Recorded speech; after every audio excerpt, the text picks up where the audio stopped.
Olá, eu sou a professora Carla Aiden, do componente de Biologia. E vem comigo ver o que nós teremos na nossa aula de hoje. Aula 14, e nós vamos ter a nossa revisão. Separou o seu material? Então vamos à nossa aula. Bem, e para começar a nossa revisão, vamos direto ao conceito de ecologia. Ecologia é o estudo das interações entre os seres vivos e o ambiente em que vive. Então, vocês têm que lembrar disso, né? Quando nós estivermos falando de ecologia, vocês sempre vão pensar nos componentes bióticos, os seres vivos, e a relação que eles têm com os componentes ou fatores abióticos, os fatores do meio ambiente, como a temperatura, o solo, a umidade presente no ar, dentre outros elementos que estão presentes na natureza, que não são vivos, mas contribuem para que as formas de vida existam, né? Então, esse é o estudo da ecologia. Considerando tanto os componentes bióticos e abióticos, como eu acabei de falar para vocês. Esse termo ecologia, ele foi cunhado, ele foi utilizado pela primeira vez por Ernest Haeckel, que era um importante biólogo, naturalista, né, estudioso da vida, em 1866. E esse termo ecologia tem origem no grego, onde oikos significa casa, habitat, o local onde o ser vivo está, e logos, que significa estudo. Então, a ecologia é o estudo da casa dos seres vivos.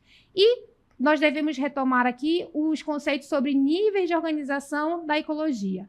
Tudo começa com o entendimento do que é um organismo. Então, quando você pensar em organismo, você deve pensar em um indivíduo, um ser vivo presente na natureza, aqui representado por esta arara. Os organismos, eles estão na natureza presentes em grupos, né? Só um detalhe.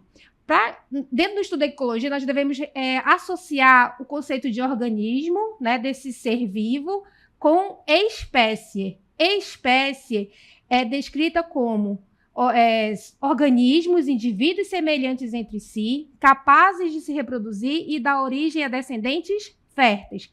Por quê? O próximo nível de organização seria a população. E o que é uma população?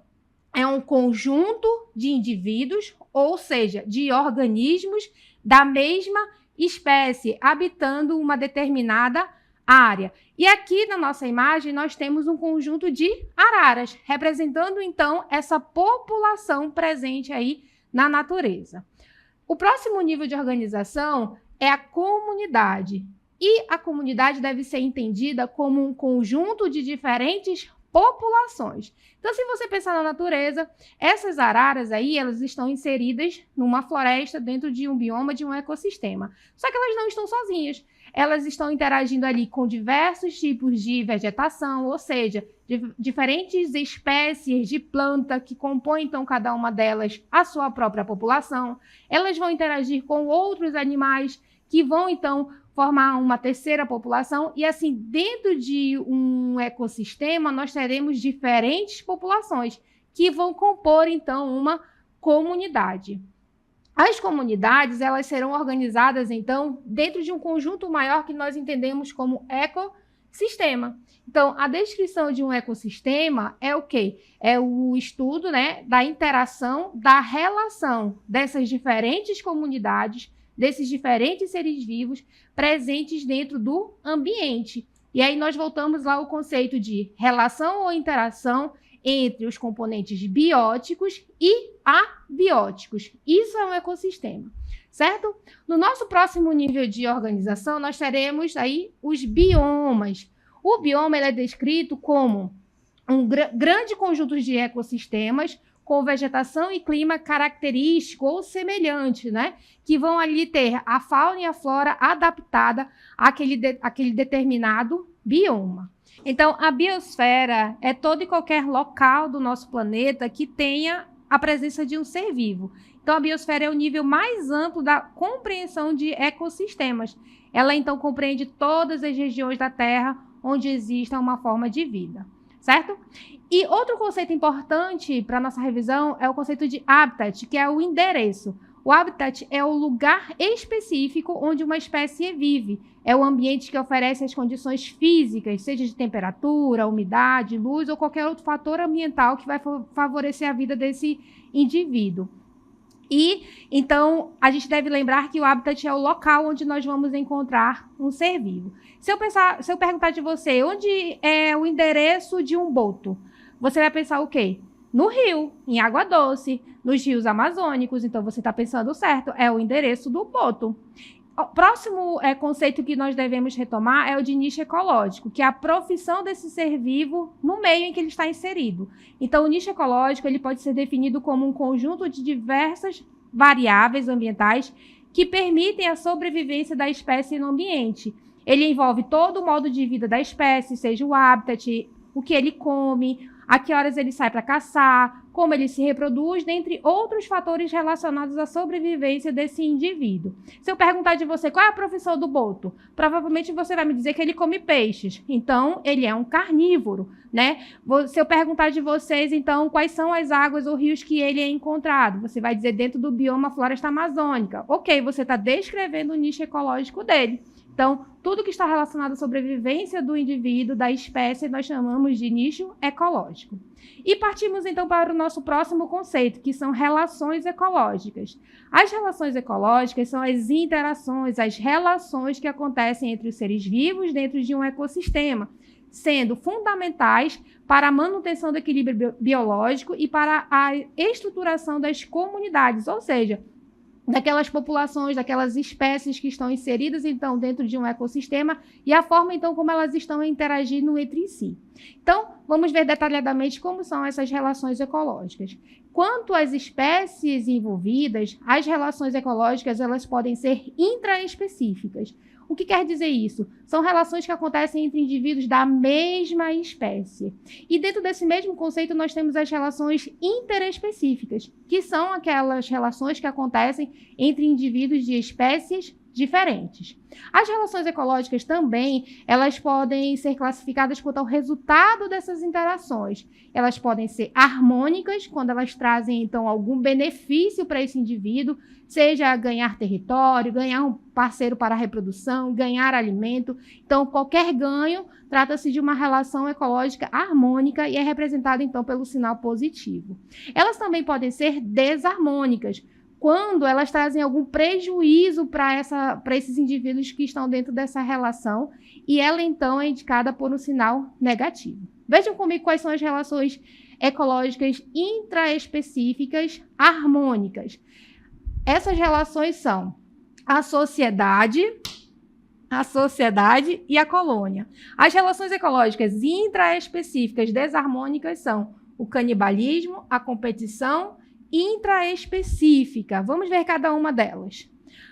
Relação ecológica intraespecífica harmônica do tipo sociedade. Aqui nós teremos organismos que interagem de maneira organizada, com divisão de trabalho, mas que permanecem fisicamente separados. Isso é muito importante que vocês lembrem. Eles são fisicamente separados. Exemplo desse tipo de relação é o que acontece entre as formigas, entre as abelhas e entre os lobos, certo? E aqui, para exemplificar melhor e detalhadamente, nós temos, então, aqui as abelhas, certo? Dentro da colmeia, que é um tipo de sociedade, nós teremos as castas. As castas serão uma forma de identificar esses indivíduos, tanto pela forma do corpo, quanto pela divisão de trabalho. Então, nós teremos aqui os zangões, onde eles têm ali a função de fecundar a rainha.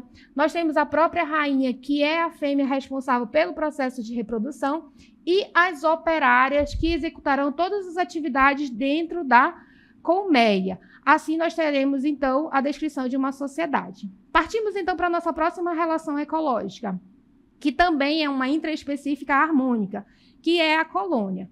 Veja na nossa imagem que nós temos uma caravela portuguesa. Aqui nós teremos o quê? Que vocês devem anotar. Nesse caso das colônias, os indivíduos eles estão fisicamente relacionados. Eles integram, então, algo que parece um único organismo. Quando você olha para a caravela portuguesa, você pensa que é um único corpo, mas, na verdade, o que vocês estão vendo é um conjunto de diferentes indivíduos, onde cada um deles executa uma função para que a colônia seja mantida. Então, a diferença entre colônia e sociedade, muitas vezes, é justamente onde a colônia nós temos a integração física desses indivíduos e na sociedade não. Eles estão fisicamente separados, certo? Partimos então para a nossa próxima relação ecológica intraespecífica, só que agora desarmônica, que é o canibalismo. Um indivíduo ele vai se alimentar de outro indivíduo da mesma espécie. Como nós estamos observando então na imagem, nós temos um louva-a-Deus se alimentando de um outro louva-a-Deus. Normalmente isso acontece no processo reprodutivo, quando as fêmeas de louva-a-Deus acabam se alimentando dos machos numa tentativa ali de economizar energia para ela gerar os seus filhotes. Então, é uma estratégia ali de sobrevivência desses indivíduos, certo? Então, vamos para a nossa próxima relação intraespecífica desarmônica, que é a competição intraespecífica. Aqui, essa relação ela é caracterizada por uma disputa por recurso. Que recursos são esses? Pode ser alimento, pode ser espaço, parceiros reprodutivos. Esse tipo de competição por parceiros só vai acontecer entre indivíduos da mesma espécie, é óbvio, mas a gente fala aqui, né? Isso não vai acontecer nos outros tipos de competição. E aí nós temos o exemplo de leões que estão disputando, então, territórios e, consequentemente, todos os outros benefícios associados a esse território. E nós vamos agora para as relações ecológicas interespecíficas. Aqui já muda o tipo de análise. Nesse tipo de relação, nós teremos, então, relação entre indivíduos de espécies diferentes. E da mesma forma que nas intraespecíficas, nós temos as relações positivas ou harmônicas e as que trazem prejuízo, também chamadas de desarmônicas. As harmônicas são mutualismo, protocooperação, comensalismo, inquilinismo. As desarmônicas são predatismo, parasitismo, competição, amensalismo e o esclavagismo. Certo? Vamos analisar cada uma delas. A primeira relação interespecífica que nós vamos analisar do tipo harmônica é o mutualismo. Aqui, ambas as espécies são beneficiadas, ou seja, ambas ganham alguma coisa com essa relação. E é importante que vocês anotem que no mutualismo essa relação ela é obrigatória. Isso quer dizer o quê? Que para a sobrevivência das espécies é necessário que elas estejam, então, presentes ali nessa relação ecológica. Um exemplo disso são os líquens, que é uma associação entre algas e fungos, certo? Então, partimos então para a nossa próxima relação ecológica. Vejam comigo. A protocooperação. Aqui também é uma relação ecológica interespecífica, também do tipo harmônica. Isso quer dizer que as espécies serão beneficiadas. Então, aqui nós temos o quê? A relação facultativa. É importante que vocês anotem isso, porque lá no mutualismo, a relação é obrigatória. E aqui a relação ela é facultativa. Isso quer dizer que mesmo que os seres vivos não estejam mantendo a relação da protocooperação, eles irão sobreviver. E por que eu estou comparando o mutualismo com a protocooperação? Porque ambas são relações interespecíficas do tipo harmônica, onde ambas as espécies são beneficiadas. Só que em uma eu tenho dependência total e a outra é facultativa, certo? E um exemplo desse tipo de relação ecológica é o boi e o gavião carrapateiro, onde o boi ele vai se beneficiar nessa relação a partir do momento que o gavião se alimenta dos parasitas dele. Então, ele fica livre desses parasitas que poderiam trazer alguma doença para ele. Em contrapartida, o gavião ele ganha o quê? Alimento, certo? Anotaram? Então, vamos para a nossa próxima relação ecológica, interespecífica, também harmônica, comensalismo. Aqui nós temos uma espécie que se beneficia dos restos de alimento de uma outra espécie. E esta outra espécie, ela não ganha nada, mas também não perde. Ou seja, ela não é prejudicada e não tem qualquer benefício. E isso caracteriza também uma relação ecológica harmônica, certo? Um exemplo desse tipo de relação é a rêmora e o tubarão. Então, a rêmora fica ali grudadinha no tubarão, se aproveitando dos restos de alimento do tubarão, ganhando, então, alimento, proteção, deslocamento, ou seja, está economizando energia. E, em contrapartida, o que o tubarão está ganhando? Nada, mas também não está sendo prejudicado, certo? Partimos, então, para a nossa próxima relação ecológica, interespecífica, também harmônica. Aqui nós temos o inquilinismo, onde uma espécie ela vai buscar abrigo ou suporte no corpo de outra espécie, também sem prejuízo. Então, foquem aqui no fato de que, no inquilinismo, a espécie beneficiada ela está buscando abrigo. Lá no comensalismo, a busca era por alimento. Aqui nós temos a busca por abrigo. Daí o nome inquilinismo. E um exemplo disso são as bromélias e as rãs arborícolas. As bromélias são plantas que acumulam bastante água entre as suas folhas. E esse é um ambiente propício para essas rãs, onde elas vão viver ali, se reproduzir, pois são animais que necessitam aí desse ambiente com bastante umidade.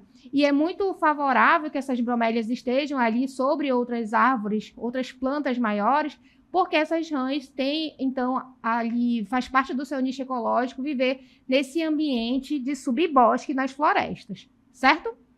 Bem, então vamos agora para as relações ecológicas interespecíficas desarmônicas. Aqui nós temos o predatismo. O predatismo é uma das relações ecológicas mais comuns e facilmente identificado na natureza. Por quê? Aqui nós temos um indivíduo chamado de predador que vai matar e consumir outro indivíduo ou o indivíduo de uma outra espécie que será chamado de presa. E essa relação se dá pelo interesse na alimentação, né? Então, nós temos aqui como exemplo a onça e a capivara, onde a onça é o predador e a capivara é a presa. E qual é o benefício? A onça ganha, então, o alimento e a capivara fica no prejuízo, pois ela vai perder a vida, certo? Partimos, então, para a nossa próxima relação ecológica interespecífica desarmônica. E aqui nós temos descrito o parasitismo, onde um organismo, chamado de parasita, ele vai viver no corpo de um outro organismo, de um indivíduo de uma outra espécie, que será chamado de hospedeiro. E esse parasita, ele vai retirar nutrientes do corpo do hospedeiro. E raramente, aqui no parasitismo, vai haver a morte do hospedeiro. Porque, pensa comigo, não é de interesse do parasita que o seu hospedeiro morra. Porque se o hospedeiro morre, o parasita perde, então, a sua fonte de alimento, certo? Então, aqui nós temos o exemplo do cachorro com o carrapato, onde o carrapato é o parasita e o cachorro é o hospedeiro. O carrapato se beneficia, pois ele se alimenta ali do sangue do cachorro. Em contrapartida, o cachorro ele é prejudicado, pois ele tem esse parasita aí vivendo sobre ele, certo? Vamos para a nossa próxima relação ecológica. Relação ecológica interespecífica desarmônica do tipo competição. Então, aqui nós temos uma competição entre indivíduos de espécies diferentes, certo? E essa disputa vai acontecer por recursos da natureza, seja por alimento, seja por espaço, e faço a observação que aqui não há disputa por parceiros reprodutivos, porque os indivíduos são de espécies diferentes, certo? Então, aqui há um desgaste e perda de energia para ambas as espécies envolvidas. Então, por isso que é uma relação desarmônica. E temos como exemplo a disputa entre as hienas e os leões, disputando aí, então, alimento. Vamos para a nossa próxima relação ecológica interespecífica desarmônica, que é o amensalismo. Aqui nós temos uma espécie que vai liberar substâncias que vão impedir o desenvolvimento de outras espécies nas suas proximidades. E essa espécie que libera, então, essa substância, ela não vai ganhar nada em troca, certo? Então, por isso que é uma relação ecológica desarmônica, porque aí o prejuízo para uma sem ganho nenhum para a outra. E como exemplo, nós temos esses fungos que vão produzir uma substância, né, que é o antibiótico, que vão impedir, então, o desenvolvimento das bactérias. Aqui na nossa imagem, nós temos, nessa região avermelhada, uma colônia de bactérias, certo? E nessa região esverdeada aqui no cantinho, nós vamos ter, então, o desenvolvimento do fungo. Percebam, então, que onde tem o fungo, ele está produzindo, então, essa substância que inibe o crescimento da colônia de bactérias. O fungo ganha alguma coisa com isso? Não, mas ele acaba prejudicando, então, essa colônia de bactérias. Nossa próxima relação ecológica, então, interespecífica desarmônica é o esclavagismo. É uma relação em que uma espécie explora o trabalho de outra para obter recursos ou benefícios sem favorecer aquela que está sendo explorada. Um exemplo disso são as formigas do gênero Polyergus, que vão invadir os ninhos de outra espécie, são formigas do gênero Formica. E elas acabam roubando as pulpas das formigas e fazendo com que essas pulpas, quando elas se tornarem adultas, passem a trabalhar para o gênero Polyergus, certo? Sem oferecer nada em troca a essas formigas que estão sendo exploradas. Ok? Então, essa foi a nossa revisão de hoje. Eu espero que você tenha anotado tudo e até uma próxima.